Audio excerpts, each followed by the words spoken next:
ನಮಸ್ಕಾರ ಸ್ನೇಹಿತರೆ, ಗವಿಶ್ರೀ ವಿಡಿಯೋ ಮಾಸ್ಟರ್ಗೆ ಸ್ವಾಗತ ಸುಸ್ವಾಗತ. ವಿಶ್ವದಲ್ಲಿ ಸರ್ಪದೋಷ ನಾಗದೋಷಕ್ಕೆ ಪರಿಹಾರ ನಿವಾರಣೆ ಮಾಡ್ಕೋಬೇಕಂದ್ರೆ ನಮ್ಮ ಕರ್ನಾಟಕ ರಾಜ್ಯದ ಕುಕ್ಕೆ ಶ್ರೀ ಸುಬ್ರಹ್ಮಣ್ಯ ದೇವಸ್ಥಾನದಲ್ಲಿ ಮಾತ್ರ.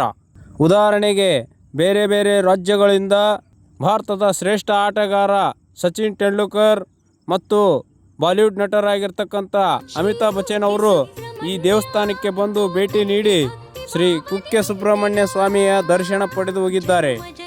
ಏನೇ ಹೇಳಿ ಸ್ನೇಹಿತರೆ, ಈ ದೇವಸ್ಥಾನ ನಮ್ಮ ಕರ್ನಾಟಕದಲ್ಲಿರುವುದು ನಮ್ಮ ಭಾಗ್ಯ. ನೀವು ಕೂಡ ಈ ದೇವಸ್ಥಾನಕ್ಕೆ ನಿಮ್ಮ ಕುಟುಂಬ ಸಮೇತರಾಗಿ ಹೋಗಿ ಭೇಟಿ ನೀಡಿ ಆ ಸ್ವಾಮಿಯ ಆಶೀರ್ವಾದವನ್ನು ಪಡೆದುಕೊಂಡು ಬನ್ನಿ.